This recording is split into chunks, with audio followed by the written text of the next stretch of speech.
ദൈവനാമത്തിന് മഹത്വമുണ്ടാകട്ടെ. പ്രിയ വായന സുഹൃത്തെ, താങ്കൾക്ക് യേശു കർത്താവിൻ്റെ നാമത്തിൽ സ്നേഹവന്ദനം.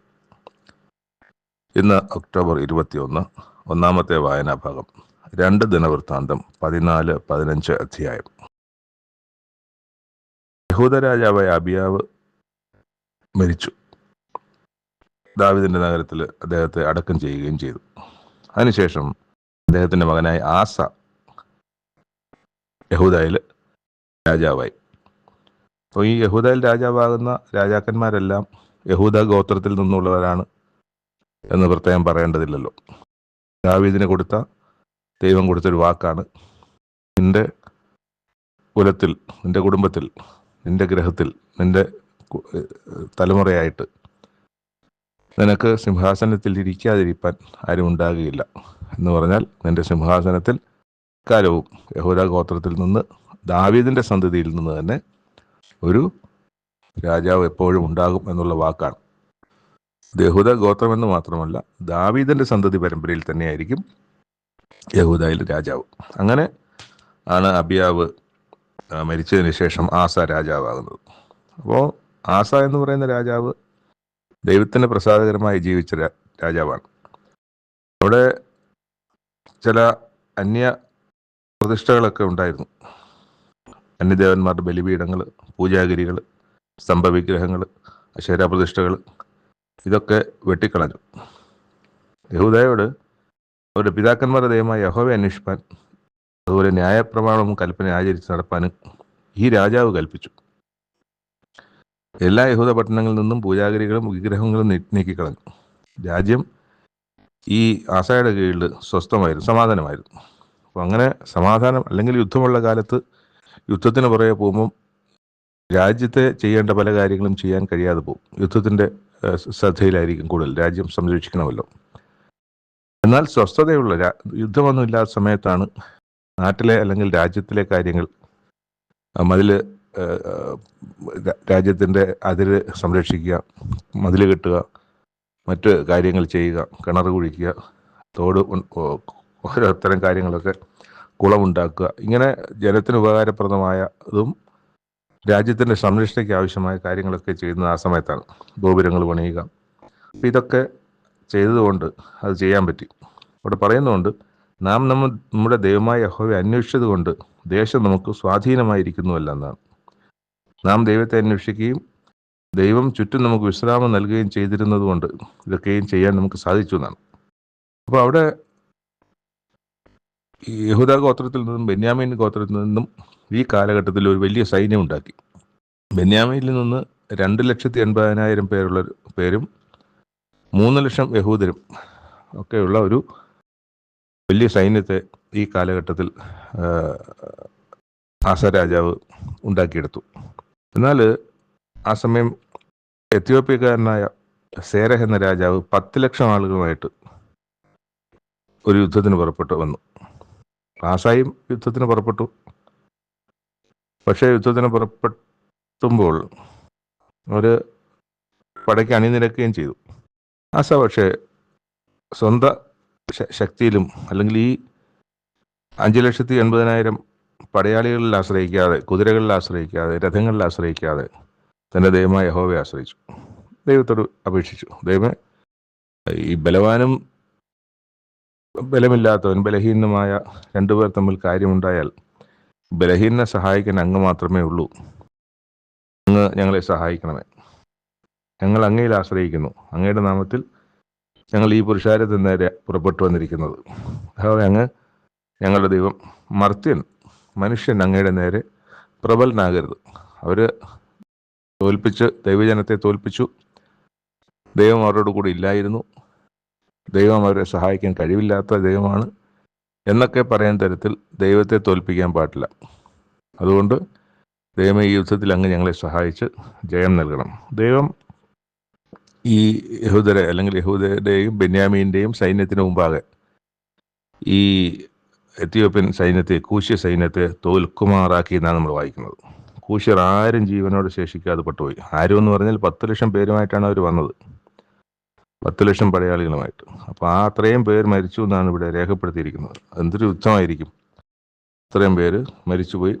അതിനുശേഷം അവർ ഒരുപാട് കൊള്ളയടിക്കാൻ പറ്റി. അതായത് ആ യുദ്ധം ചെയ്ത് തോറ്റ സൈന്യത്തിൻ്റെ പലവിധമായ സംഗതികൾ അവർ കൊണ്ടുവന്നുകൊണ്ട്, പരിചകൾ, അതുപോലെ തന്നെ വിലപിടിപ്പുള്ള പല സാധനങ്ങൾ, ആഹാര സാധനങ്ങളൊക്കെ അവർ കൊണ്ടുപോന്നു യെരുശലേമിലേക്ക്.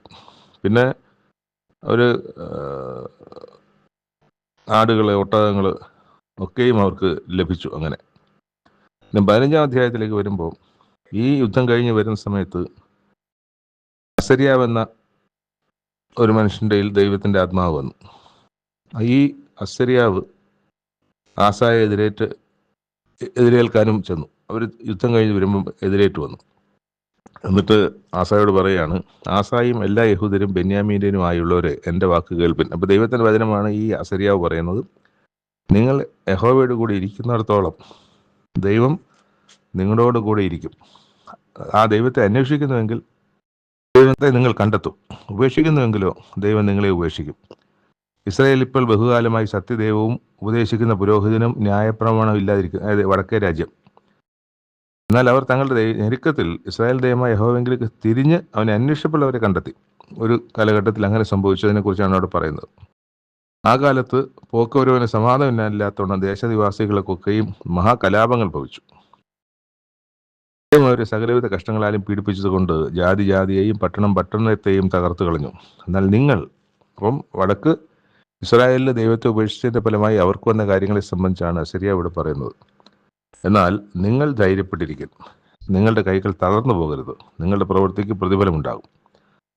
ആസാ ഈ വാക്കുകളൊക്കെ കേട്ടപ്പോഴത്തേക്ക് കുറച്ചുകൂടെ ധൈര്യപ്പെട്ടു. അത് കഴിഞ്ഞിട്ട് എഫ്രൈം മലനാട്ടിൽ, ഇപ്പം നേരത്തെ കഴിഞ്ഞൊരു യുദ്ധത്തിൽ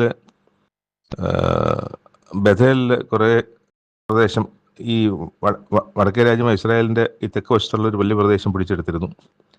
പിന്നെ ഇപ്പോൾ കുറേ സ്ഥലങ്ങൾ പിടിച്ചിട്ടുണ്ട്. ഇവിടെ എല്ലാം ഈ പറഞ്ഞ മ്ലേച്ഛ വിഗ്രഹങ്ങളുണ്ടായിരുന്നു. ആ മ്ലേച്ഛ വിഗ്രഹങ്ങളൊക്കെ നീക്കി, ആ പ്രദേശങ്ങളിലുള്ള മ്ലേച്ഛ വിഗ്രഹങ്ങളെയൊക്കെ തകർത്ത് കളഞ്ഞു. എന്നിട്ട് ദൈവത്തിൻ്റെ മണ്ഡപത്തിലുള്ള യാഗപീഠം പുതുക്കപ്പെടുന്നത്. ഇതെല്ലാം അറിഞ്ഞിട്ട് ഈ യഹൂദരായ ആൾക്കാരെയും ബെന്യാമീനെയും എഫ്രൈമിൽ നിന്നും മനശ്ശയിൽ നിന്നും ശിമയോനിൽ നിന്നും അവരുടെ അടുക്കൽ വന്നു പാർക്കുന്നവരുടെയും കൂട്ടിവരുത്തി. വേറെയും ആൾക്കാരോട് വന്നിട്ടുണ്ടായിരുന്നു. അപ്പോൾ ദൈവം ഈ യഹൂദ രാജ്യത്തുണ്ട്, അല്ലെങ്കിൽ യഹൂദയിലെ ജനത്തോട് കൂടി യഹോവയാം ദൈവം ഉണ്ടെന്ന് കണ്ടിട്ട് വടക്കേ രാജ്യമായ ഇസ്രായേലിൽ നിന്ന് അനേകർ വന്ന് അവിടെ താമസമാക്കി. അത് അവർക്ക് ദൈവത്തെ അന്വേഷിക്കുന്നവർ അവിടെയും ഉണ്ട്. അപ്പം പൂർണ്ണമായി ഒരു രാജ്യം ദൈവമില്ലാതായിട്ടില്ല. രാജാവ് അങ്ങനെ ആയതുകൊണ്ട് ഭയപ്പെട്ടൊക്കെ പോകുമെങ്കിലും അവരുടെ ഉള്ളിൽ ദൈവമുള്ള ദൈവത്തെ അന്വേഷിക്കുന്ന കുറേ ആൾക്കാരുണ്ട്. അവരൊക്കെ കുറേ ആൾക്കാർ ഈ യഹൂദയിൽ വന്ന് പാർക്കാൻ വേണ്ടി ഇങ്ങോട്ട് വന്നു. അങ്ങനെ കാര്യമാണ് കാണുന്നത്. എന്നിട്ട് അത് കഴിഞ്ഞിട്ട് ആ കൊള്ളയിൽ നിന്ന് അവർ 700 കാളയെയും 7000 ആടിനെയും അന്ന് യഹോവയ്ക്ക് യാഗം കഴിച്ചു. എന്നിട്ട് പറഞ്ഞു, ഒരു പ്രതിജ്ഞ എടുക്കുകയാണ്. അതിതാണ്, തങ്ങളുടെ ദൈവമായ തങ്ങളുടെ പിതാക്കന്മാരുടെ ദൈവമായ യഹോവയെ പൂർണ്ണ ഹൃദയത്തോടും പൂർണ്ണ മനസ്സോടും കൂടി അന്വേഷിച്ചു കൊള്ളാമെന്നും, ചെറിയവനോ വലിയവനോ പുരുഷനോ സ്ത്രീയോ ആരായാലും ഇസ്രായേലിൻ്റെ ദൈവമായ യഹോവയെ അന്വേഷിക്കാത്തവർ മരണശിക്ഷ അനുഭവിക്കണമെന്നും ഒരു നിയമം അവർ സ്വയമായിട്ടങ്ങ് ചെയ്തു. അവർ മഹാഘോഷത്തോടും ആർപ്പോടും കാഹളങ്ങളോടും കുഴലുകളോടും കൂടെ യഹോവയോട് സത്യം ചെയ്തു. അപ്പം ഇങ്ങനെ എല്ലാ യഹൂദ്യരും ഇത് നിമിത്തം സന്തോഷിക്കുകയും പൂർണ്ണ താല്പര്യത്തോടെ അന്വേഷിക്കുകയൊക്കെ ചെയ്തുകൊണ്ട് അവർക്ക് വിശ്രമം ലഭിച്ചു എന്നാൽ യുദ്ധമില്ലാത്തൊരു കാലം അവർക്കുണ്ടായി. ഈ ആസാ രാജാവ് അവിടെ എഴുതിയിരിക്കുന്ന അവൻ്റെ അമ്മയായ മയക്കയെയും, അവൾ അശേരയ്ക്ക് ഒരു മ്ലേച്ഛ വിഗ്രഹം ഉണ്ടാക്കിയിരുന്നു, രാജ്യസ്ഥാനത്തെ നീക്കുന്നതാണ്. യഥാർത്ഥത്തിൽ മയക്ക ആസാ രാജാവിൻ്റെ അമ്മയല്ല, ആസാ രാജാവിൻ്റെ അപ്പൻ്റെ ഭാര്യയാണ്. അതായത് അപ്പൻ്റെ അമ്മയാണ്. രഹബയാമിൻ്റെ ഭാര്യയാണ് മയക്ക. അതായത് ആസായുടെ പിതാവായ അബിയാവിൻ്റെ അമ്മയാണ് മയക്ക. ഇവിടെ അമ്മയെന്നാണ് എഴുതിയിരിക്കുന്നത്, അതായത് മുത്തശ്ശി എന്നാണ് പറയാൻ ശരിയായിട്ടുള്ളത്. അപ്പം ആ മുത്തശ്ശിയെ രാജസ്ഥാനത്ത് നിന്ന് നീക്കി ആ വിഗ്രഹം എടുത്ത് കിദ്രോൻ തോട്ടിങ്കൽ ചുട്ടുകളഞ്ഞു. അപ്പോൾ ആസായുടെ ഹൃദയം ജീവകാലമൊക്കെയും ദൈവത്തിൽ ഏകാഗ്രമായിരുന്നു. ഈ ഒരു അധ്യായം നമുക്ക് വളരെ ആത്മവിശ്വാസവും ധൈര്യവും ബലവും പ്രത്യാശയും ഒക്കെ തരുന്ന, നമ്മുടെ ജീവിതത്തിൽ ദൈവത്തെ അന്വേഷിക്കാൻ നമുക്ക് പ്രോത്സാഹനം നൽകുന്ന ഒരു അധ്യായമാണ് ഈ 15-ാം അധ്യായം. അപ്പം അത് യാസ എന്ന രാജാവിനെ നമുക്ക് ആ തരത്തിൽ നമുക്ക് പ്രചോദനം നൽകുന്ന പ്രവൃത്തികളാണ്, അല്ലെങ്കിൽ ജീവിതമാണ് ആസയുടെ ജീവിതം. അവസാനം നമ്മൾ വായിക്കുന്നത് 35-ാമത്തെ ആണ്ട് വരെ, ആസായുടെ വാഴ്ചയുടെ 35-ാം ആണ്ട് വരെ പിന്നെ യുദ്ധമുണ്ടായില്ല എന്നാണ്. പക്ഷേ 36-ാമത്തെ വർഷം യുദ്ധമുണ്ടാകുന്നുണ്ട്. അത് പക്ഷേ ഇന്നത്തെ വായനയിലല്ല, നാളത്തെ വായനയിലാണ് അത് രേഖപ്പെടുത്തിയിരിക്കുന്നത്. എന്തായാലും ആസ എന്ന രാജാവ് നമുക്കൊക്കെ മാതൃകയായ ഒരു ജീവിതം കാഴ്ചവെക്കുകയും ഇന്നത്തെ വായനയിലൂടെ നമ്മുടെ ഹൃദയത്തെ സന്തോഷം തന്ന്, സമാധാനം തന്ന്, ആശ്വാസം തന്ന ദൈവത്തിന് സ്തോത്രം ചെയ്യുന്നു. രണ്ടാമത്തെ വായനാഭാഗം എസ്കേൽ പ്രവചനം 47-ാം അധ്യായം. ഇവിടെ 2 ഖണ്ഡികകളിലായിട്ട് 2 കാര്യങ്ങളാണ് പറയുന്നത്. ഒന്നാമത് ആലയത്തിൻ്റെ സംബന്ധിച്ചുള്ള ബാക്കി ചില കാര്യങ്ങളും അവിടെ നിന്ന് സംഭവിക്കാനിരിക്കുന്ന ആശ്വാസത്തിൻ്റെ, സുവിശേഷത്തിൻ്റെ, സത്യത്തിൻ്റെ അറിയിപ്പുകളെ സംബന്ധിച്ചുള്ള ഒരു ഭാഗവും, പിന്നെ ഇസ്രായേലിലെ പുത്തൻ അതിരുകളും ആണ് നമ്മൾ വായിക്കുന്നത്. ആദ്യത്തെ ഭാഗത്തിൽ ഉമ്മരപ്പഴിയുടെ ആലയത്തിൻ്റെ പ്രവേശനത്തിങ്കൽ മടക്കി കൊണ്ടുവന്നു. അപ്പോൾ അവിടെ ഉമ്മരപ്പഴിയുടെ കീഴെ കിഴക്കോട്ട് പുറപ്പെടുന്നത് കണ്ടു. എന്താണ്? വെള്ളം ഒഴുകുന്നത് കണ്ടു. നമുക്കറിയാം ആലയത്തിൻ്റെ മുഖം മുൻഭാഗം എന്ന് പറഞ്ഞാൽ കിഴക്കോട്ടാണ്. ആ കിഴക്ക് ഭാഗത്ത് തന്നെ വെള്ളം ഒഴുകി ആലയത്തിൻ്റെ വലത്ത് ഭാഗത്ത് കീഴെ നിന്ന് യാഗപീഠത്തിൻ്റെ തെക്കുവശമായി ഒഴുകിയെന്നാണ്. എന്നിട്ട് അത് കിഴക്കോട്ട് ദർശനമുള്ള ഗോപുരത്തിൽ കൂടി പുറത്തെ ഗോപുരത്തിലേക്ക് ഒക്കെ ചെന്ന് വെള്ളം വലതുഭാഗത്ത് കൂടി തന്നെ ഒഴുകി വരുന്നതും കണ്ടു. ഇത് കാഴ്ചയാണ്, ദർശനമാണ്. ഇതും ദർശനമാണ്, യഥാർത്ഥത്തിൽ സംഭവിക്കുന്നതല്ല. അങ്ങനെ ഒരു ദർശനം കണ്ടു. കൂടെ ഉണ്ടായിരുന്ന പുരുഷൻ കയ്യിൽ ചരടുമായി വന്നു, അളന്നു, 1000 മുഴം അളന്നു. അപ്പോൾ എസ്കേൽ പ്രവാചകൻ വെള്ളത്തിലോട് ആയി. അപ്പോൾ കാലിൻ്റെ പാദം നരിയാണി വരെയാണ് ഇപ്പം വെള്ളമുള്ളത്. വീണ്ടും അളന്നു, 1000 മുഴം വീണ്ടും അളന്നു. വീണ്ടും വെള്ളത്തിൽ കൂടെ നടത്തി ചെന്നപ്പോഴത്തേക്ക് മുട്ടുവരെ വെള്ളമായി. വീണ്ടും അളന്നു, ഇപ്പോൾ അരയോളം വെള്ളമായി. അപ്പോൾ ഈ വെള്ളത്തിൽ കൂടി ഇങ്ങനെ നടക്കുന്ന ദർശനമാണ്. അപ്പോൾ മുട്ടോളം വെള്ളമായി, അത് അരയോളം വെള്ളമായി. ഇപ്പോൾ അത് കടന്ന് നീന്തിയിട്ടല്ലാതെ കടക്കാൻ കഴിയാത്ത വിധം കഴുത്തറ്റം വെള്ളമായി. പിന്നെ അവിടുന്ന് നദീതീരത്ത് ചെല്ലാൻ ഇടയായി, തീരത്തിലേക്ക് ചെന്നു. അപ്പം മടങ്ങി ചെന്നപ്പം അദ്ദേഹം കാണുന്നത് അക്കരെ ഇക്കരെയും ഒരുപാട് വൃക്ഷങ്ങൾ നിൽക്കുന്നതാണ് കാണുന്നത്. എന്നിട്ട് ഈ വെള്ളം കിഴക്കേ ഗലിയിലേക്ക് പുറപ്പെട്ട് അരാബയിലേക്ക് ഒഴുകി കടലിൽ വീഴുന്നു. അവിടെ ശബ്ദമാണ്, ഈ പുരുഷന്റെ ശബ്ദമാണ് പറയുന്നത്. ഈ വെള്ളം കിഴക്കേ ഗലിയിലേക്ക് പുറപ്പെട്ട് അരാബയിലേക്ക് കൂടി ഒഴുകി കടലിൽ വീഴുന്നു. ഒഴുകി ചെന്ന് വെള്ളം കടലിൽ വീണിട്ട് അതിലെ വെള്ളം പഥ്യമായി തീരും. എന്നാൽ ഈ നദി ചെന്ന് ചേരുന്നിടത്തൊക്കെയും ചലിക്കുന്ന സകല പ്രാണികളും ജീവിച്ചിരിക്കും. വളരെ ആത്മീകമായ ആശയവും അർത്ഥവുമാണ് ഈ വാക്യങ്ങളിലുള്ളത്.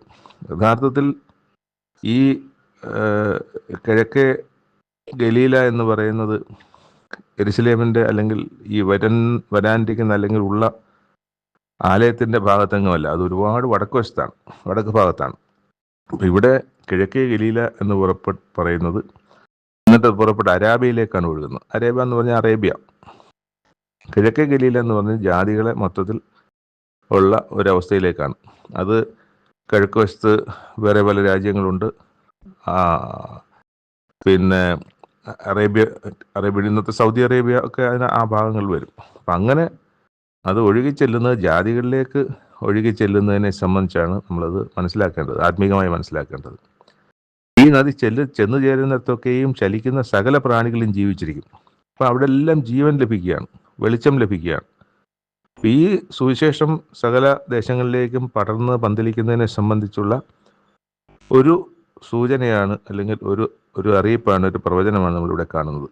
ഈ വെള്ളം അവിടെ വന്നതുകൊണ്ട് ഏറ്റവും വളരെ മത്സ്യമുണ്ടാകും. ഈ നദി ചെന്ന് ചേരുന്നിടത്തൊക്കെയും അത് പഥ്യമായി തീർന്നിട്ട് സകലവും ജീവിക്കും. അതാണ് അതിനകത്ത് എഴുതിയിരിക്കുന്നത്. ഈ നദീ തീരത്ത് ഇക്കരെയും അക്കരെയും തിന്മാൽ നല്ല തക്ക ഫലമുള്ള സകല വൃക്ഷങ്ങളും വളരും. അവയുടെ ഇല വാടുകയില്ല, ഫലമില്ലാതെ പോവുകയില്ല. അതിലെ വെള്ളം വിശുദ്ധ മന്ദിരത്തിൽ നിന്ന് ഒഴുകി വരുന്നത് കൊണ്ട് മാസം തോറും പുതിയ ഫലം കായ്ക്കും. അവയുടെ ഫലം തിന്മാനും അവയുടെ ഇല ചികിത്സയ്ക്കും ഉതകും. ഇതൊരിക്കലും ഒരു ഭൗതികമായ വൃക്ഷത്തെ സംബന്ധിച്ചോ ഭൗതികമായ ഫലത്തെ സംബന്ധിച്ചോ അല്ല. ഈ വൃക്ഷങ്ങളൊക്കെയും മനുഷ്യരാണ്. ഈ ഫലങ്ങളൊക്കെയും അവരിൽ നിന്ന് പുറപ്പെടുന്ന നല്ല സ്വഭാവങ്ങളും നല്ലതുമായ കാര്യങ്ങളും സുവിശേഷവുമാണ്, ദൈവീക കാര്യങ്ങളാണ്. അപ്പം ആ തരത്തിൽ വേണം നമ്മളതിനെ കാണേണ്ടത്. അത് കഴിഞ്ഞിട്ട് അതിൻ്റെ അടുത്ത ഖണ്ഡികയിൽ പറയുന്നത് ഈ ദേശത്തെ 12 ഗോത്രങ്ങൾക്കും അവകാശമായി വിഭജിക്കേണ്ട അതിരിനെ സംബന്ധിച്ചാണ്. പുതിയ രാജ്യത്തിൻ്റെ, പുതിയ ഇസ്രായേലിൻ്റെ അതിരുകൾ, പഴയ അതിരുകൾ, ആദ്യകാലങ്ങളിലുണ്ടായ അതിരുകൾ പോലെ വിശാലമായ ഒരു അതിര്, ഹമാത്ത് മുതൽ ഇങ്ങറ്റം കടൽ വരെ ഉള്ള, കിഴക്കുവശത്ത് യോർദാൻ മുതൽ പടിഞ്ഞാറ് മഹാസമുദ്രം മെഡിറ്ററേനിയൻ കടൽ വരെയുള്ള വിശാലമായൊരു ഭാഗം അതിരുകൾ വെച്ച് ഇവിടെ വിശദീകരിക്കുകയാണ് ഈ രണ്ടാമത്തെ ഭാഗത്തിൽ. എന്നിട്ട് അതിൻ്റെ അവസാനം പറയുന്നൊരു ഭാഗം അവിടെ നിങ്ങൾ അതിനെ നിങ്ങൾക്കും നിങ്ങളുടെ ഇടയിൽ വന്നു പാർക്കുന്നവരായി നിങ്ങളുടെ ഇടയിൽ മക്കളെ ജനിപ്പിക്കുന്ന പരദേശികൾക്കും അവകാശമായി ചീട്ട് വിഭാഗിക്കണമെന്ന്. അപ്പോൾ ഇസ്രായേലിലെ ഗോത്രങ്ങൾക്ക് മാത്രമല്ല, അവിടെ വന്ന് ജീവിക്കുന്ന പരദേശികളായ ആളുകൾക്കും അവകാശമായി കൊടുക്കണമെന്നാണ്. അപ്പം ഇന്നത്തെ ഇസ്രായേൽ നോക്കിയാൽ തന്നെ ഇസ്രായേൽ ഗസായെ ഉപദ്രവിക്കുന്നു, ഗസായിൽ ബോംബിടുന്നു, ഗസായിൽ കൊല്ലുന്നു എന്നുള്ള പ്രചരണങ്ങളൊക്കെ ഉണ്ട്. എന്നാൽ തിരിച്ചു ചെയ്യുന്ന പല പ്രചരണങ്ങളും പുറത്ത് വാർത്തയായി വരുന്നുമില്ല. ഒരിക്കലും നമ്മൾ അത്തരം കാര്യങ്ങളെ അനുകൂലിക്കുന്നില്ല. പക്ഷേ ഇസ്രായേലിനകത്ത് 18% മുസ്ലിങ്ങളുണ്ട്.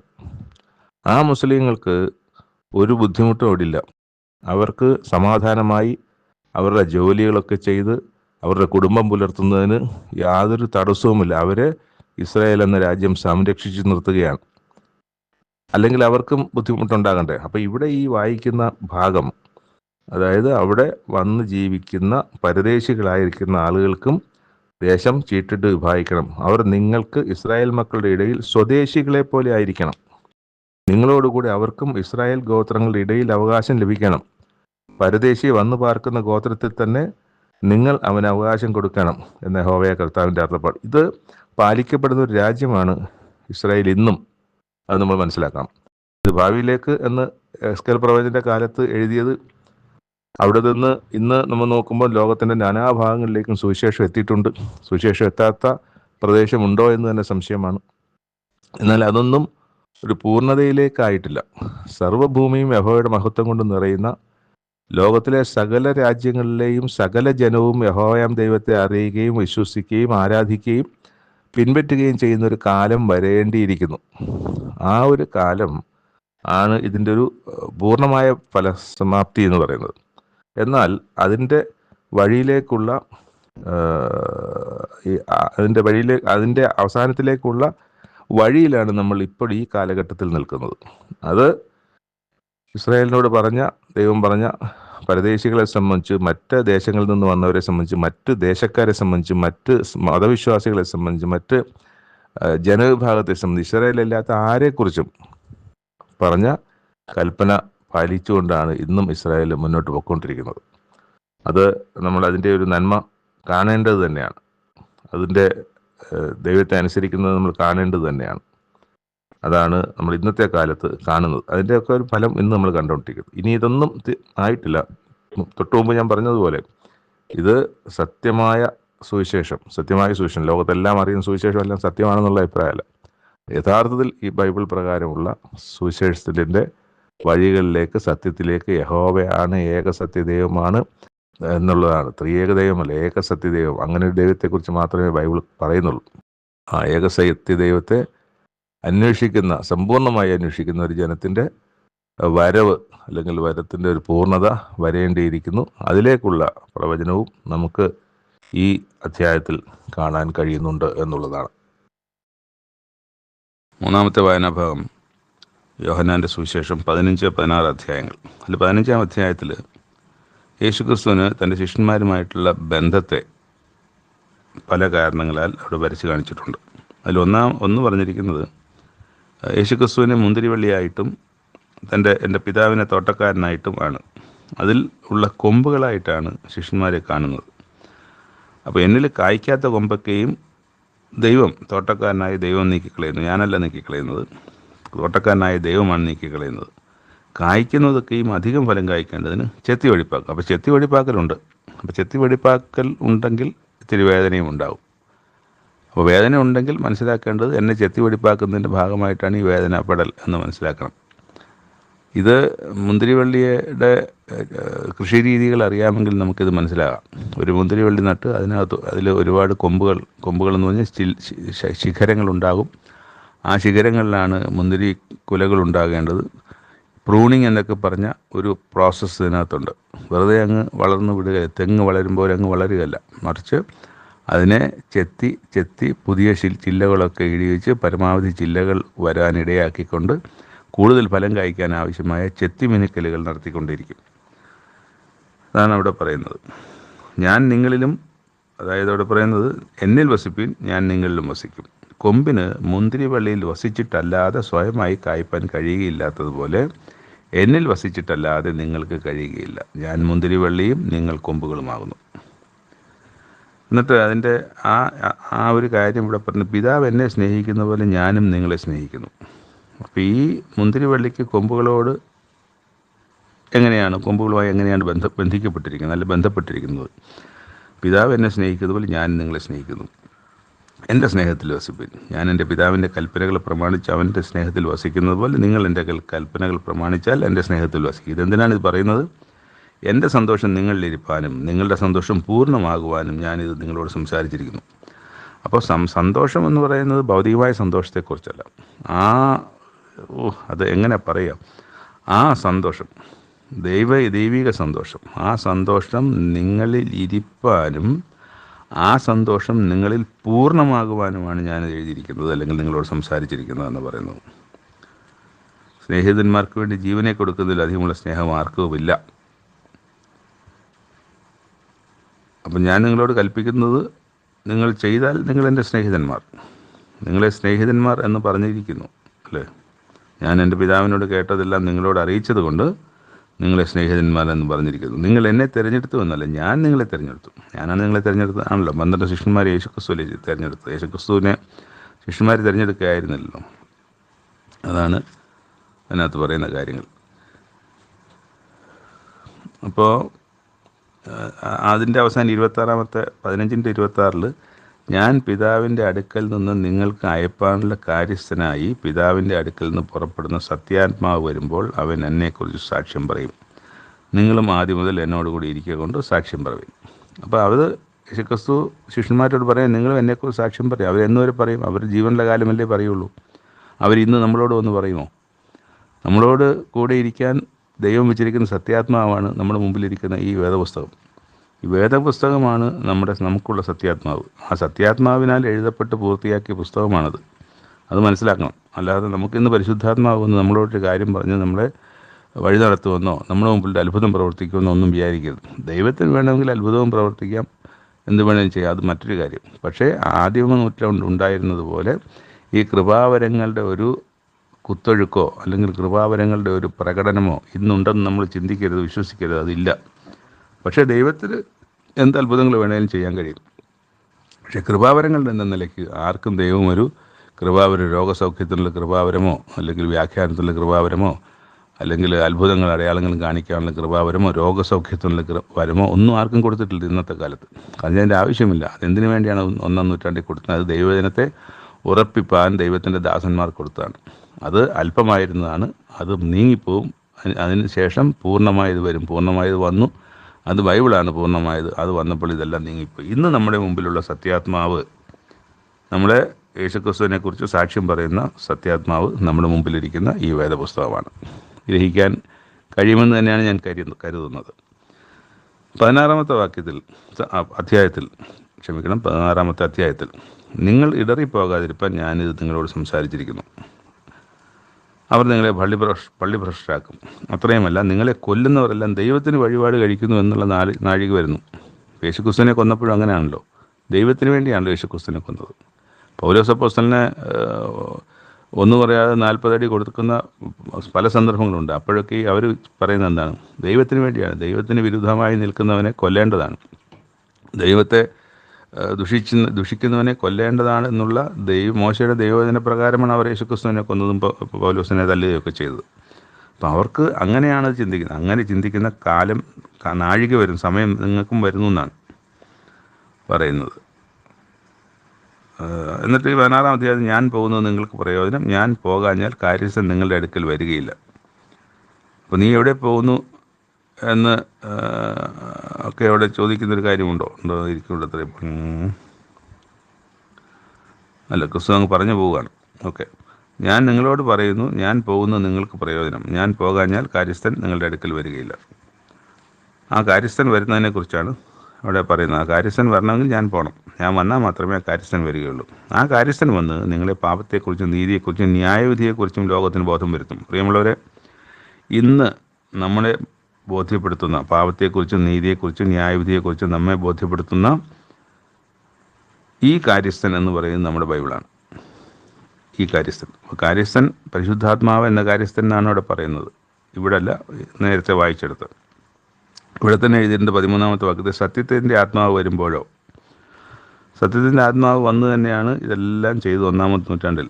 സത്യത്തിൻ്റെ ആത്മാവ് വരികയും ആത്മാവ് ബാക്കിയുള്ളവരെ കൊണ്ട് ഈ പുസ്തകം എഴുതി തീർക്കുകയും ചെയ്തു. അപ്പോൾ ഇവിടെ പ്രത്യേകം പറയുന്നുണ്ട്, അവൻ വന്ന് പാപത്തെക്കുറിച്ചും നീതിയെക്കുറിച്ചും ന്യായവിധിയെക്കുറിച്ചും ലോകത്തിന് ബോധം വരുത്തും. അവർ എന്നിൽ വിശ്വസിക്കായിക്കൊണ്ട് പാപത്തെക്കുറിച്ചും ഞാൻ പിതാവിൻ്റെ അടുക്കൽ നിന്ന് പോവുകയും നിങ്ങൾ ഇനി എന്നെ കാണാതിരിക്കുകയും ചെയ്യുന്നതുകൊണ്ട് നീതിയെക്കുറിച്ചും ഈ ലോകത്തിൻ്റെ പ്രഭു വിധിക്കപ്പെട്ടിരിക്കുക കൊണ്ട് ന്യായവിധിയെക്കുറിച്ചും തന്നെ എന്നും പറയുന്നുണ്ട്. എന്നിട്ട് അത് വീണ്ടും പറയുന്നുണ്ട്, സത്യത്തിൻ്റെ ആത്മാവ് വരുമ്പോൾ അവൻ നിങ്ങളെ സകല സത്യത്തിലും വഴി നടത്തും. അവൻ സ്വയമായി സംസാരിക്കാതെ താൻ കേൾക്കുന്നത് സംസാരിക്കുകയും വരുവാനുള്ളത് നിങ്ങൾക്ക് അറിയിക്കുകയും ചെയ്യും. ഈ ബൈബിളൊന്നും സ്വയമായി കേട്ടിട്ടല്ല. ബൈബിൾ ദൈവത്തിൻ്റെ ആത്മാവിനാൽ എഴുതപ്പെട്ട് ദൈവം ഇതിലൂടെ സംസാരിച്ചുകൊണ്ടിരിക്കുകയാണ് ഇപ്പോഴും നമ്മൾ എപ്പോഴൊക്കെ വായിക്കുന്നു അപ്പോഴൊക്കെയും ആ വായിക്കുന്ന ആളോട് ഈ ദൈവം ഈ വചനത്തിലൂടെ സംസാരിച്ചുകൊണ്ടേയിരിക്കും. സത്യത്തിൻ്റെ ആത്മാവ് വരുമ്പോൾ അവൻ നിങ്ങളെ സകല സത്യത്തിലും വഴി നടത്തും. നമ്മളെ ഇന്ന് വഴി നടത്തുന്നത് ബൈബിളാണ്. എന്നിട്ട് പിതാവിനുള്ളതൊക്കെയും എനിക്കുള്ളത്, അതുകൊണ്ടത്രേ അവൻ എനിക്കുള്ളതിൽ നിന്നെടുത്ത് നിങ്ങൾക്ക് അയച്ചു തരും എന്ന് ഞാൻ പറഞ്ഞത്. കുറഞ്ഞൊന്ന് കഴിഞ്ഞിട്ട് നിങ്ങൾ എന്നെ കാണുകയില്ല, നിങ്ങൾ കുറഞ്ഞൊന്ന് കഴിഞ്ഞിട്ട് നിങ്ങൾ എന്നെ കാണും, കുറച്ച് കഴിഞ്ഞ് നിങ്ങൾ എന്നെ കാണത്തില്ല, അത് കഴിഞ്ഞ് കുറച്ച് കഴിഞ്ഞ് എന്നെ കാണും എന്ന് പറഞ്ഞാൽ കുറച്ച് കഴിഞ്ഞ് യേശുക്രിസ്തു മരണത്തിലേക്ക് പോകും, മരിച്ച് അടക്കപ്പെടും. ആ സമയങ്ങളിലൊന്നും യേശുക്രിസ്തുവിനെ ഇവരാരും കാണുകയില്ല. എന്നാൽ ഉയർത്തെഴുന്നേറ്റ് കഴിയുമ്പോൾ യേശുക്രിസ്തുവിനെ അവർ കാണും. അതാണ് കുറഞ്ഞൊന്ന് കഴിഞ്ഞിട്ട് നിങ്ങൾ എന്നെ കാണുകയില്ല, പിന്നെയും കുറഞ്ഞൊന്ന് കഴിഞ്ഞിട്ട് നിങ്ങൾ എന്നെ കാണും എന്ന് പറഞ്ഞത്. അപ്പോൾ അത് സംഭവിച്ച കാര്യമാണ്. ഇത് സംഭവിക്കുന്നതിന് മുമ്പാണ് യേശുക്രിസ്തു ഇത് പറഞ്ഞത്. പിന്നെ അതിന് താഴേക്ക് വരുമ്പം ഈ നിങ്ങൾ പിതാവിനോട് അപേക്ഷിക്കുന്നതൊക്കെയും അവൻ എൻ്റെ നാമത്തിൽ നിങ്ങൾക്ക് തരും എന്ന് പറയുന്ന വാക്യവും നമുക്കത് കാണുന്നു. അപ്പം പിതാവിനോടും അപേക്ഷിക്കുന്നതൊക്കെയും അവൻ എൻ്റെ നാമത്തിൽ നിങ്ങൾ തരും എന്നാണ് ഇവിടെ പറയുന്നത്. നമ്മൾ ദൈവത്തോട് പ്രാർത്ഥിക്കുന്നത് യേശുക്രിസ്തുവിൻ്റെ നാമത്തിൽ ഞങ്ങളുടെ പ്രാർത്ഥനകൾ കേൾക്കണമേ എന്നാണല്ലോ നമ്മൾ പ്രാർത്ഥിക്കുന്നത്. അപ്പോൾ യേശുക്രിസ്തുവിൻ്റെ നാമത്തിലാണ് പ്രാർത്ഥിക്കേണ്ടത്, യേശുക്രിസ്തുവിലൂടെയാണ് പ്രാർത്ഥിക്കേണ്ടത്. യേശുക്രിസ്തുവാണ് ദൈവത്തിന് നമുക്ക് ദൈവത്തോട് നേരിട്ട് പറയാൻ പണ്ട് അതില്ല. പഴയ നിയമത്തെ കാലത്തും ദൈവത്തോട് നേരിട്ടല്ല സംസാരിക്കും, മറിച്ച് പുരോഹിതന്മാരാണ് മീഡിയേറ്റേഴ്സ് ആയിട്ടുള്ളത്. ഇന്ന് പുരോഹിതന്മാരില്ല, പുരോഹിതനേ ഉള്ളൂ. അത് ഭൂമിയിൽ നമ്മൾ കാണുന്ന ഒരു മനുഷ്യനെയുമല്ല ദൈവമാക്കിയിരിക്കുന്നത്. യേശുക്രിസ്തു ഏക മഹാപുരോഹിതനായിട്ട് യേശുക്രിസ്തുവിനെയാണ് ദൈവം വച്ചിരിക്കുന്നത്, ദൈവം കണ്ടിരിക്കുന്നത്. ആ യേശുക്രിസ്തുവിലൂടെയുള്ള പ്രാർത്ഥനകൾക്കാണ് ദൈവം കേൾക്കുന്നത്. ഒരു മനുഷ്യനിലൂടെയുള്ള ഒരു ഉപവാസ പ്രാർത്ഥനയൊന്നും ഇവിടെ ദൈവത്തിൻ്റെ മുമ്പിൽ എത്തുന്നില്ല എന്നോർക്കുക. അവിടെ ഏത് പ്രാർത്ഥന ആരെതിലേ പ്രാർത്ഥിച്ചാലും അത് യേശുക്രിസ്തുവിലൂടെ മാത്രമേ, യേശുക്രിസ്തു മാത്രമേ ഉള്ളൂ പുരോഹിതൻ എന്നുള്ള കാര്യം നമ്മൾ വിസ്മരിക്കരുത്. അവിടെ ഇത് ഞാൻ സദൃശ്യമായി നിങ്ങളോട് സംസാരിച്ചിരിക്കുന്നു, എങ്കിലും ഞാൻ ഈ സദൃശ്യമായി സംസാരിക്കാതെ പിതാവിനെ സംബന്ധിച്ച് സ്പഷ്ടമായി നിങ്ങളോട് അറിയിക്കുന്ന നാഴിക വരുന്നു. അന്ന് നിങ്ങൾ എൻ്റെ നാമത്തിൽ അപേക്ഷിക്കും, ഞാൻ നിങ്ങൾക്ക് വേണ്ടി പിതാവിനോട് അപേക്ഷിക്കും എന്ന് ഞാൻ പറയുന്നില്ല. നിങ്ങൾ എന്നെ സ്നേഹിച്ച് ഞാൻ പിതാവിൻ്റെ അടുക്കൽ നിന്ന് വന്നിരിക്കുന്നു എന്ന് വിശ്വസിക്കുകൊണ്ട് പിതാവ് താനും നിങ്ങളെ സ്നേഹിക്കുന്നു.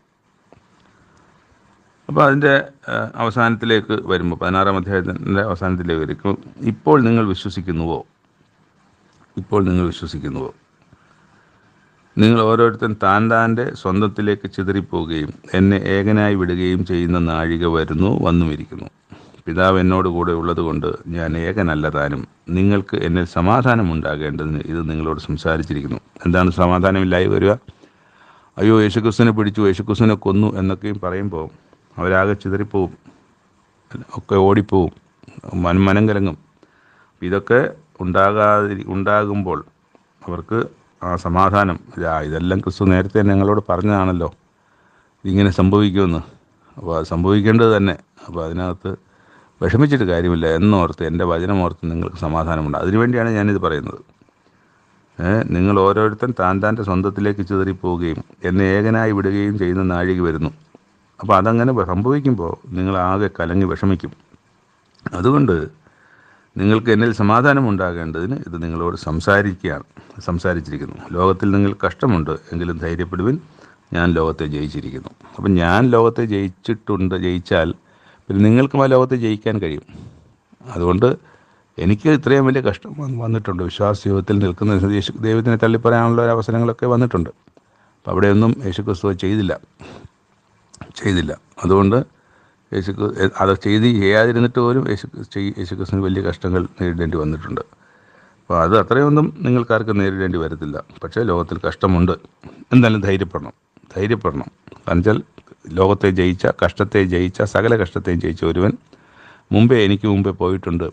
അവൻ പോയിട്ടുള്ളത് കൊണ്ട് അവനിൽ ഞാൻ എൻ്റെ ഏത് കഷ്ടത്തെയും ജയിക്കും എന്ന് ഉറച്ച് ദൈവം ക്രിസ്തു പറഞ്ഞ ഈ വാക്ക്, ഈ പരിശുദ്ധാത്മാവ്, സത്യാത്മാവ്, ദൈവത്തിൻ്റെ ആത്മാവ് നമ്മളോട് ഇപ്പോൾ സംസാരിക്കുന്നത് ഏതാണ്? ബൈബിൾ നമ്മളോട് സംസാരിക്കുന്നത് നമ്മൾ വിശ്വസിച്ച് മുന്നോട്ട് പോകേണ്ടതാണ്. കാരണം ഇത് ദൈവത്തിൻ്റെ വചനമാണ്, ഇത് ദൈവമാണ് എന്നുള്ള കാര്യം കൂടെ ഓർക്കുക എന്നുള്ളതാണ്. നന്ദി. 3 വായനാഭാഗങ്ങളിലൂടെ അവസാനിക്കുന്നു. ദൈവം സഹായിക്കട്ടെ. കേട്ട യഥാർത്ഥ ദൈവിക അരുളപ്പാടുകൾ, കൽപ്പനകൾ ഇന്ന് മനസ്സിലാക്കാൻ കഴിഞ്ഞു എന്ന് വിശ്വസിക്കുന്നു. അത്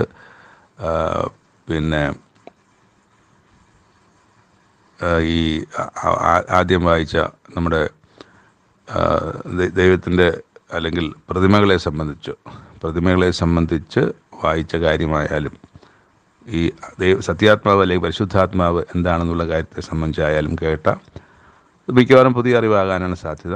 ആണെങ്കിൽ അതിൽ ഉറയ്ക്കുക. കാരണം അത് ദൈവം പറഞ്ഞ കാര്യമാണ്, ഞാൻ എൻ്റെ കയ്യിൽ നിന്ന് പറഞ്ഞ കാര്യമല്ല. സഹായിക്കട്ടെ, ദൈവം സഹായിക്കട്ടെ, ദൈവം അനുഗ്രഹിക്കട്ടെ. ആ സത്യത്തിൽ നിൽക്കുവാൻ ദൈവത്തിൻ്റെ വലിയ സഹായ കൃപയുണ്ടാകട്ടെ എന്ന് പ്രാർത്ഥിക്കുകയും ചെയ്യുന്നു. നന്ദി. നമുക്ക് വീണ്ടും കാണാം പുതിയ വായനാഭാഗങ്ങളുമായി. ദൈവം കാത്തുസൂക്ഷിക്കട്ടെ.